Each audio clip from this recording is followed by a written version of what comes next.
Okay, thank you, everyone. Thank you, the organizers, Marta and Eugenius, for having me here and speak about NiPreps.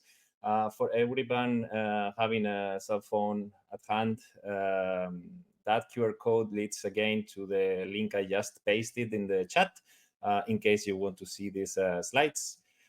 Here you have the link again, so those who didn't snap it in the first slide, you can have a second opportunity. And just to introduce myself briefly, I will say that I am a data scientist or an engineer who likes to play with brain data. I'm also very active in open science, and I'm very interested in reproducibility and transparency, etc. Currently, I'm based in Sion, Switzerland, as an associate professor. So in this 20 minutes, I want to cover three main sections. The first one is introduction, where I will introduce the problem of analytical variability and how we can help make our research a bit more reproducible from the preprocessing side of things. The second part will focus on NiPreps entirely to describe the experience. And finally, I will conclude with a sister project or a part of the project of the NiPreps project focused on quality control. So without further ado, let me present the research workflow I generally use when I do some science and try to understand brain networks. First, we collect some data. The acquisition device is typically an MRI scan. We then organize the data with the bit structure. I use MRI-QC to quality control the incoming data. And if they are of enough quality, then I use DMRI-prep and the fMRI-prep to pre-process the data. Finally, when you have pre-processed data, you probably can extract features of interest and finally make analysis. At this point, you will be thinking, okay, this workflow is exactly like mine if you're doing neuroimaging. And that's right. I wanted to give you a very bird's eye picture of it and see how NiPreps can help in your particular case. Along all this long chain of different steps, there are many knobs to tune up for researchers. In particular, the data collection section is probably the one with less knobs. There are many in the scanner, but normally those knobs are quite limited due to the different vendors of MRI scanners for banal reasons. Then typically once you have run the session, and here you will want to run it in a reproducible way, meaning you want to run sessions always exactly according to your pre-established plan. And for that, you will need standard operating procedures. I will introduce later how NiPreps wants to help you there. So once you have the data, for the last 5 years, it seems like BEATS has been widely adopted, at least in the case of brain MRI. So you will organize your data in a way that allows you to share it, if not with others, at least with yourself in the future. And BEATS is a good choice for that in principle. And finally, you probably want to look at the data.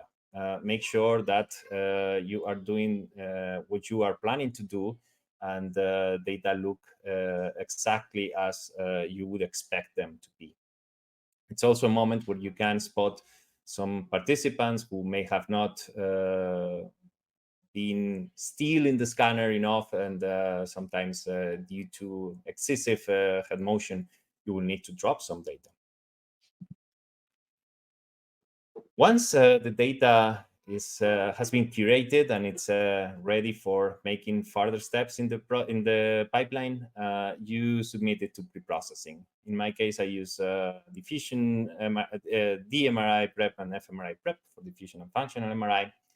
But wherever you do, or the choice of pre-processing is yours, you will probably doing three main things. First of all, you will try to identify all the nuisance sources that you then will try to account for, maybe in modeling or directly in pre-processing. You will also care for making sure your signals are in register, both in space and time. So basically, you will align images, you will make sure that the times are right. And finally, you will impose some definition of brain units. Normally, analysis make use of prior knowledge established by templates and atlases. And those atlases are going to define the scale, how large those regions in your atlas are going to define the scale of your analysis. What is the brain unit here?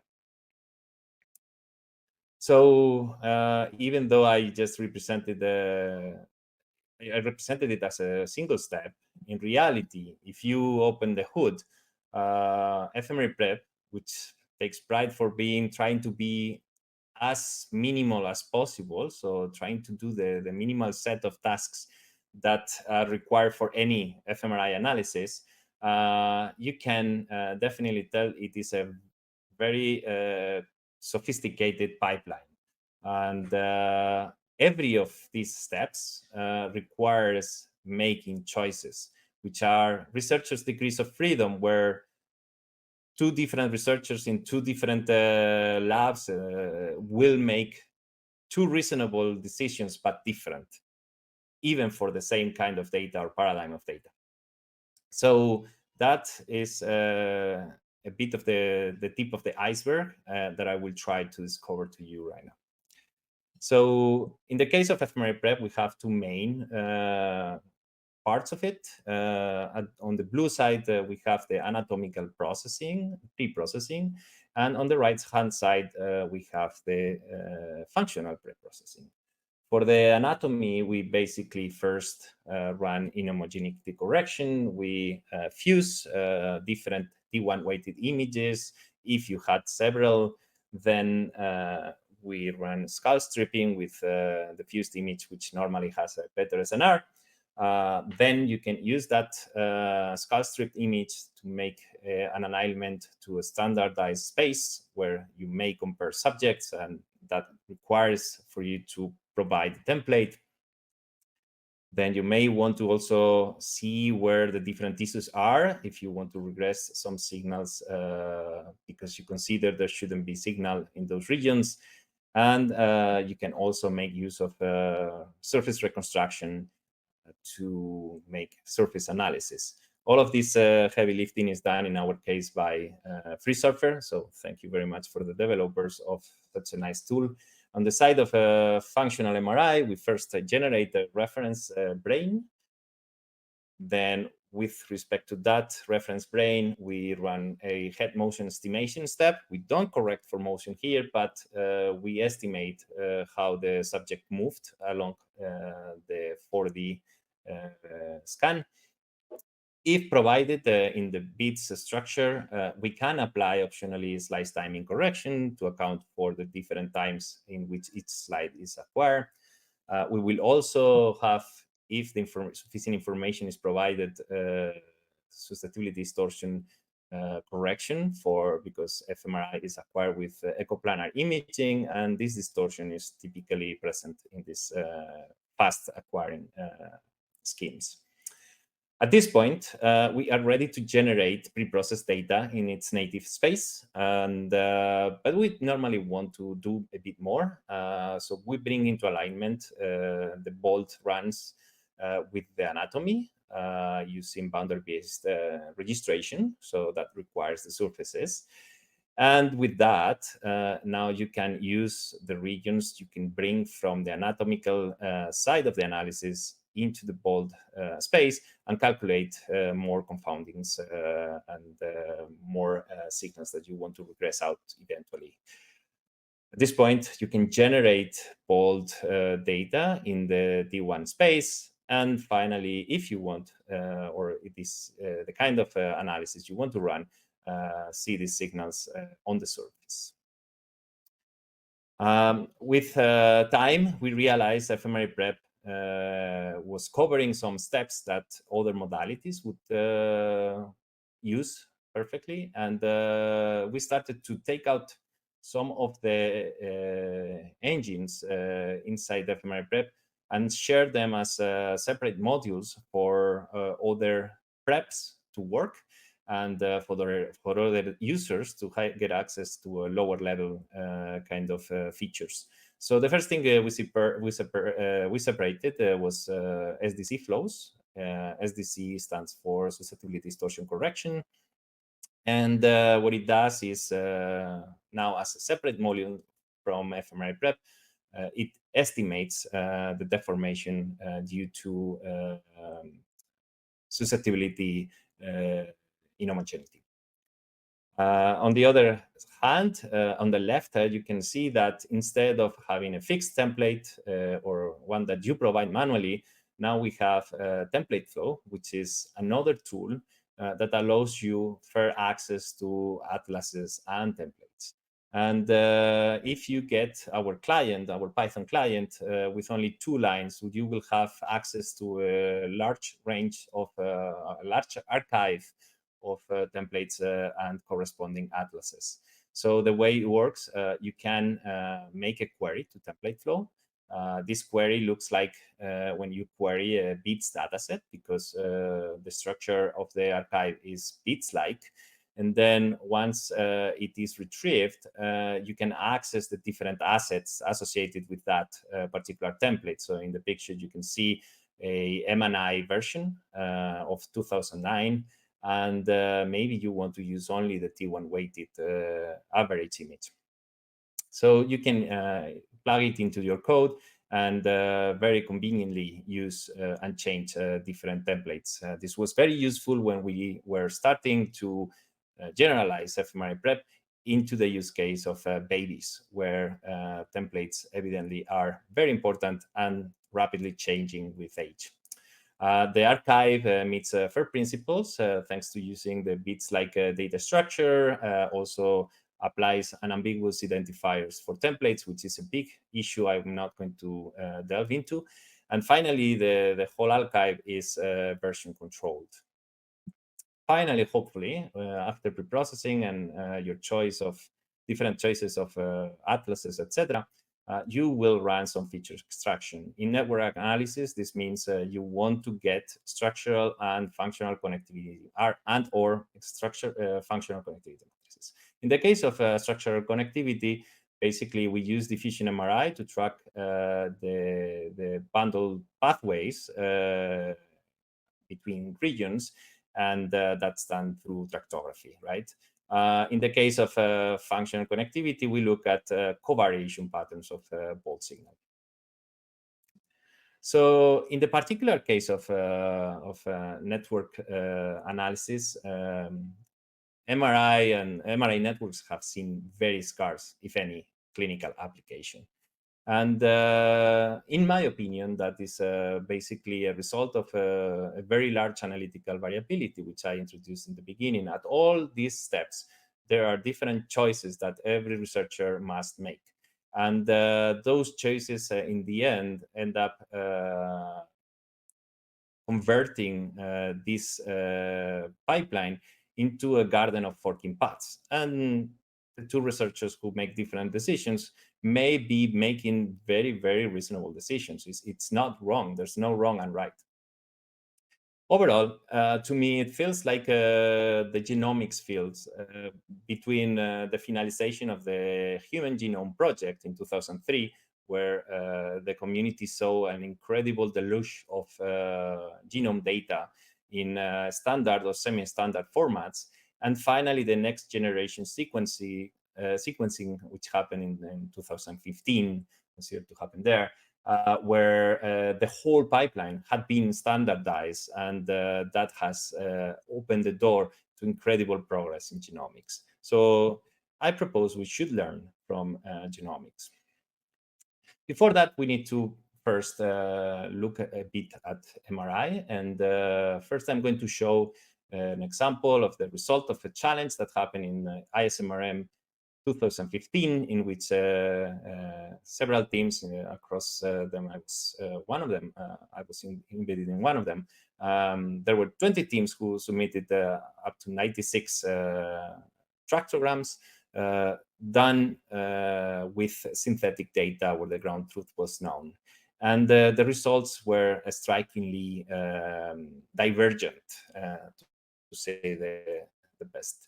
To the point that one of the tentative or draft titles that we had for our paper at some point, and you can see it in the bioarchive link, was tractography-based connectomes are dominated by false positive connections. That was a very striking finding for us, but in hindsight, it shouldn't have been.